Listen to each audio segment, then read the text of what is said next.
शोहर तो परदेश चला गया, भाई आया दरवाजे पे, दस्तक हुई, कौन? कहा भाई। कहा किस लिए आए हो? कहा बाप की तबीयत खराब है, तुझे बुला रहे हैं।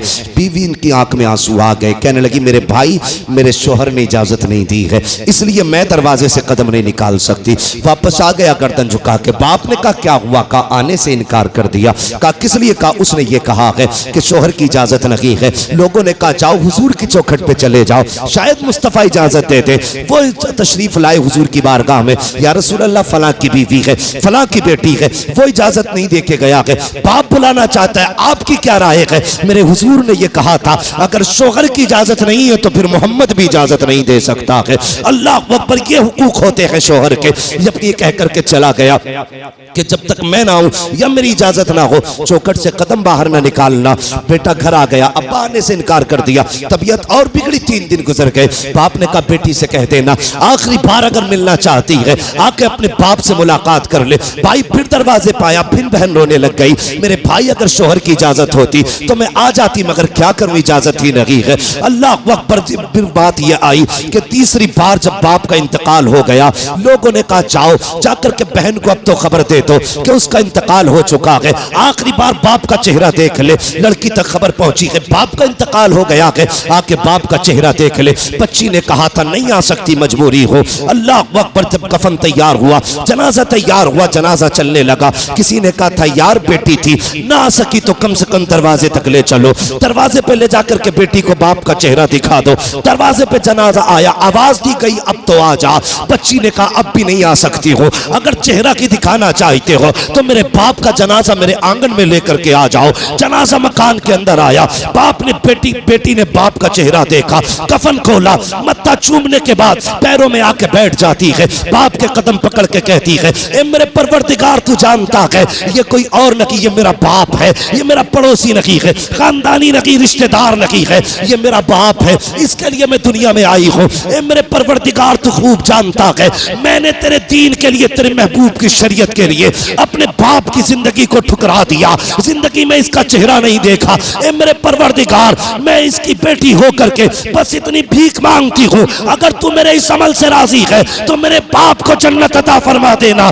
बाप को दफन कर दिया गया। 3 दिन के बाद किसी ने देखा यही बाप जन्नत की बहारों में है। का क्या हुआ? का बख्शे गए? का कौन सा अमल काम आया? का कोई और तो नेकी न थी, लेकिन बेटी की दुआएं काम आ गई है। रब ने कहा है जा मैंने तुझे बख्श दिया है, इसलिए कि तू जमीन पर नेक और पारसा बेटी छोड़ करके आ गया, इसलिए जिम्मेदारी है आप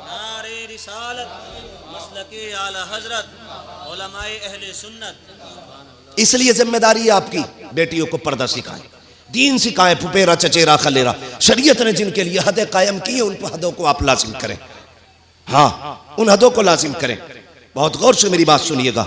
इसलिए मैं चाहता हूं कि हर बेटी कनीज़े फातिमा ज़हरा बने, हर एक की बेटी कनीज़े फातिमा ज़हरा बने, पर्दा लाजिम करें। यहां तक परवरिश की बात हो गई, फिर बात आती है रुखसत करने की। आखिरी बात और तीसरी बात है रुखसत करना इज्जत से बेटी को, यह बाप की जिम्मेदारी है।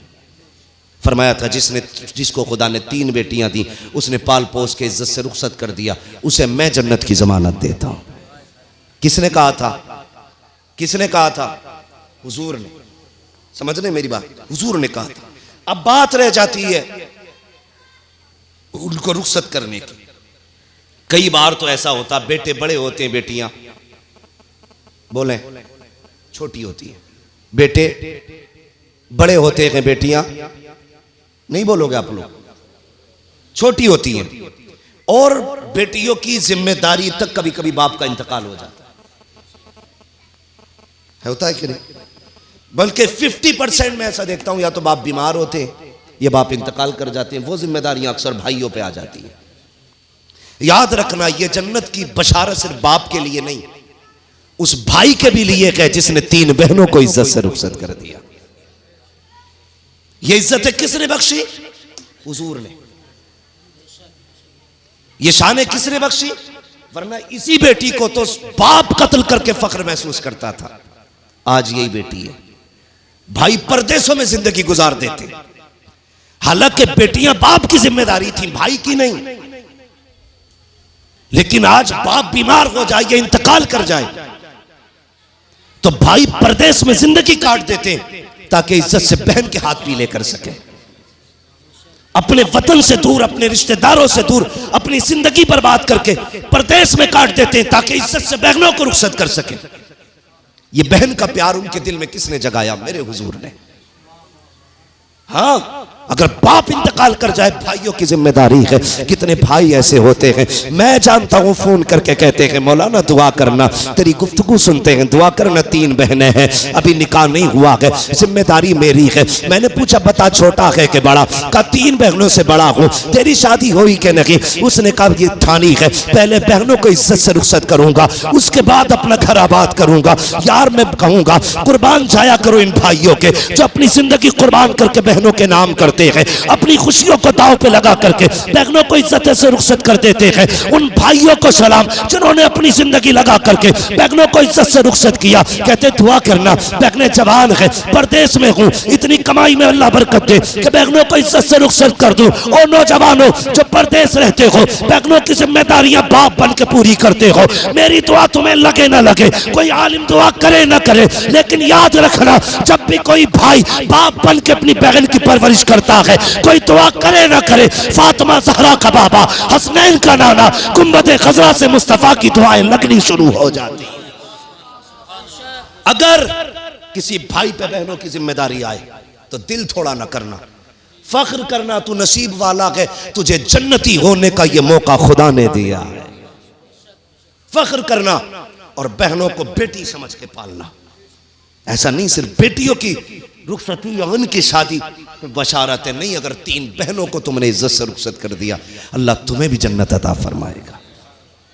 तो ये जिम्मेदारी है हम सब की कि हम बेटियों को इज्जत से रुखसत करें, उनके लिए दीनदार लड़का तलाश करें, दीनदार घराना तलाश करें। ये हमारी और आपकी जिम्मेदारी है। बहुत सोच समझ करके फैसले करने, बेटियों की जिंदगी के फैसले होते हैं। कई बार ऐसा होता है बेटियां रोती रहती हैं मगर कह नहीं पाती हैं। कई बार ऐसा भी होता है, देखिए मैं गलत नहीं कहता हूँ, अल्लाह ताला सबके बेटों को कुरान का कारी बनाए, सबकी औलाद को आलिम बनाए, लेकिन मैं सही बता रहा हूँ, कारी इकबाल साहब क़िबला तायीद करेंगे, सच्ची बात है। हम लोग भी अगर कुरान पढ़ें ना तो हमारे दिल में ये ख्याल नहीं आता कि अपने बाप के नाम बख्श दें, लेकिन अगर आपने बेटी को कुरान पढ़ाया है ना, तो वो अगर पोती पोतों वाली भी हो जाएगी ना, तो जब भी कुरान पढ़ेगी ना उसे याद आएगा कि ये कुरान मेरे बाप ने मुझे पढ़ाया था। शायद बेटा हाथ उठा के तुम्हारे लिए दुआ ना कर सके, लेकिन बेटी 90 साल की भी हो जाएगी, कुरान खोलेगी, हाथ उठा के कहेगी अल्लाह इसका सवाब मेरे बाप की रूह को अता फरमा देना, इसका सवाब मेरे भाई की रूह को अता फरमा देना। ये बेटियां होती हैं। दीन सिखाओ बेटियों को, कुरान सिखाओ बेटियों को, शरीयत के जो हुदूद है ना वो लाजिम करो। हाँ, किसी की दीनदारी पे एतराज़ मत करो, किसी की तहारत और पाकबाजी पे एतराज़ मत करो, किसी की घर की पाकबाजी और उनकी शरीयत और उनके उसूल जो हैं उनके खिलाफ ना जाना। उन नौजवानों से गुजारिश है, अल्लाह करे आपके बापों की उम्र दराज हो, लेकिन अगर हैं तो इनकी खिदमत कर लेना। ये सफ़ेद दाढ़ी वाले लोग बड़ी कीमती होते, बड़े कीमती होते। सफ़ेद बालों वाले लोग तुम्हें किसी बाजार में नहीं मिलेंगे, किसी मार्केट में नहीं मिल सकते। हाँ, तुम्हारे जैसे अब्बा कहने वाले 1000 मिल जाएंगे, लेकिन बाप जैसे दुआएं देने वाले एक भी नहीं मिलेगा तुम्हें।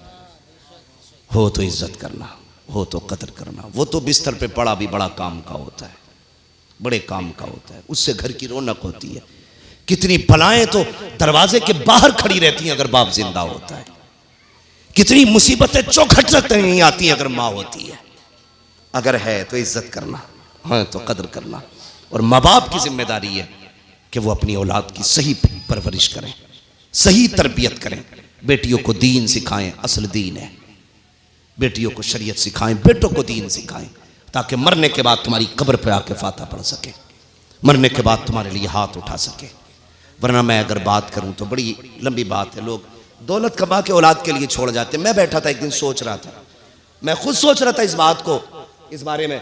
मैंने कहा पैसा कमाओ, औलाद किसे देगी, क्या करेगी औलाद। मैंने तजर्बा किया, जो औलाद जीते जी बाप के 10 बार मांगने पे डॉक्टर से दवा नहीं दिलवाती है, तुम्हें क्या लगता है मरने के बाद वो तुम्हारे नाम पे 10 रुपए सदका कर देगी?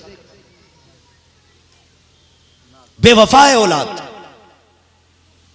जो आज बीवी के पल्लू में लिपट के ऐसा लेटता है कि 6 बार मांगने पर मां को पानी नहीं देता, तुझे क्या लगता मरने के बाद 5 मिनट के लिए तेरी कब्र पे बैठेगा? क्या ये कोई नहीं आएगा तुम्हारी कब्र पे, तुम्हारी जमा की हुई दौलत कोई नहीं लौटाएगा तुम्हारे ऊपर।